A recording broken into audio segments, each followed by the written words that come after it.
Hi everybody, it's Gigi. Hi Liam. Hi London. Hi Isla. Hi Gavin. Hi Roman. I'm reading a story today. It's called Katy No Pocket. It's written by Emmy Payne, and the illustrations are by the same person who drew all the pictures and wrote Curious George. Let's start the story. Katy No Pocket. It's a story about a kangaroo who doesn't have a pocket. Big tears ran down Katy Kangaroo's brown face. Poor Katy was crying because she didn't have a pocket like the other mother kangaroos. Freddie was Katy Kangaroo's little boy, and he needed a pocket to ride in.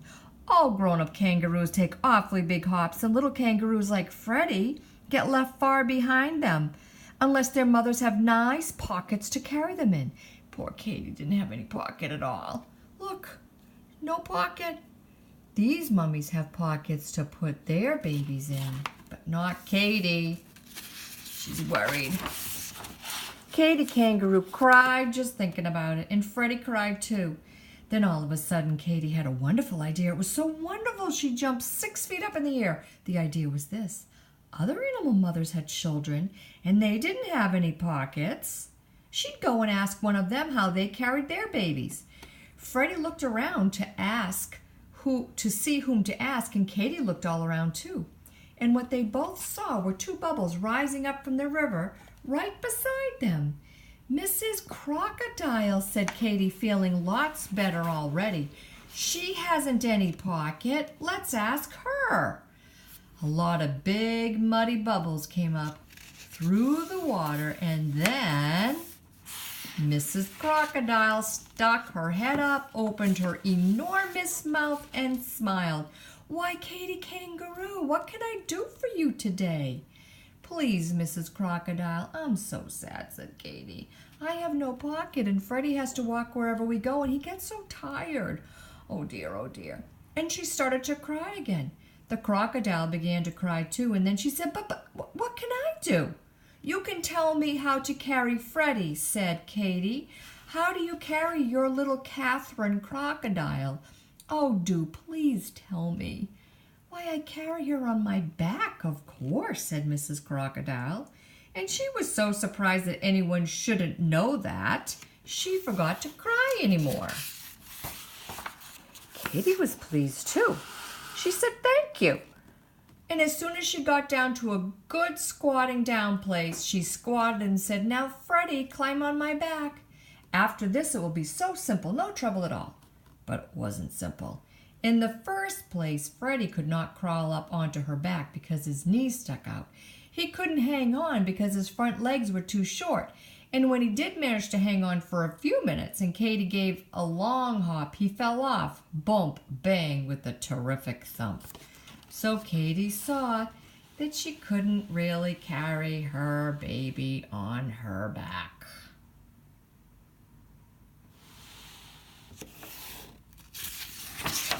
Freddie and Kate sat down again and thought. I know. I'll ask Mrs. Monkey. I'm sure she can help me. So Katy and Freddie set off for the forest, and very soon they found Mrs. Monkey. She had her young son Jocko in her arms. Katy Kangaroo hurried so to catch up with them, and she said she was almost out of breath, but finally she managed to squeak, please, Mrs. Monkey, how do you carry Jocko? Why, in my arms, of course, said Mrs. Monkey. How else would any sensible animal carry anything? And she whisked away through the trees. Oh dear, said Katy, and a great big tear ran across her long nose. I can't carry anything in these short little arms. Oh dear, she wasn't any help at all. What are we going to do? And she just sat down and cried harder than ever. Poor Freddie. He hated to see his mother cry. So he put his paw to his head and thought. What about the lion? He asked when Katy stopped crying a little. They don't carry their children. Those poor things walk just the way you do, said Katy. Well, then there's the birds, said Freddie. How do they carry their children? Birds, said Katy. The mother birds push their children out of the nest and they squawk and shriek and flap their wings about it. Then all at once Katy Kangaroo stopped crying and she looked at Freddie. They do say the owl knows almost everything, she said slowly. Well, then for goodness sakes, let's ask him, said Freddie. They found the owl asleep in an old dead tree. And he was cross because he did not want to be waked up in the middle of the day. But when he saw that Katy was so sad, he came out blinking and ruffling his feathers and said in a scratchy voice, Well, what is it? Speak up and speak loudly. I'm deaf as a post. So Katy stood under the tree and screamed up at him, I'm a mother kangaroo and I haven't a pocket to carry my child in. How shall I carry him? What shall I do? Get a pocket, said the owl, and went to sleep again. Where? Said Katy. Oh, please don't go to sleep before you tell me where. How should I know? Said the owl. They sell that sort of thing in the city, I believe. Now kindly go away and let me sleep. The city, said Katy, and looked at Freddie with big round eyes. Of course, we'll go to the city. Katy was so excited. She almost left Freddie behind as she went leaping over the bushes and hopping along the path, singing in a sort of hummy little way a song she just made up. Hippity hoppity flippity floppity, wasn't it a pity? I didn't know it was to the city that I should go. She hopped so fast that Freddie could hardly keep up, but at last they left the woods behind and came to the city, where there were stores and houses and automobiles. The people all stared and stared at Katy, but she didn't notice it. She was looking for pockets, and she saw almost everyone had pockets. And then all at once she could hardly believe it, a man who seemed to be all pockets. He was simply covered with pockets, big pockets, little pockets, medium-sized pockets. Can you see the man with all the pockets? There's Katy. She can see the man with the pockets. He's right over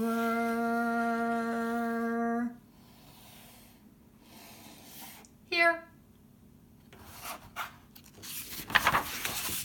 Katy went up to him and laid a paw on his arm. He was a little frightened, but Katy looked at him with her soft brown eyes and said, Please, dear kind man, where did you get all those pockets? These pockets, he said.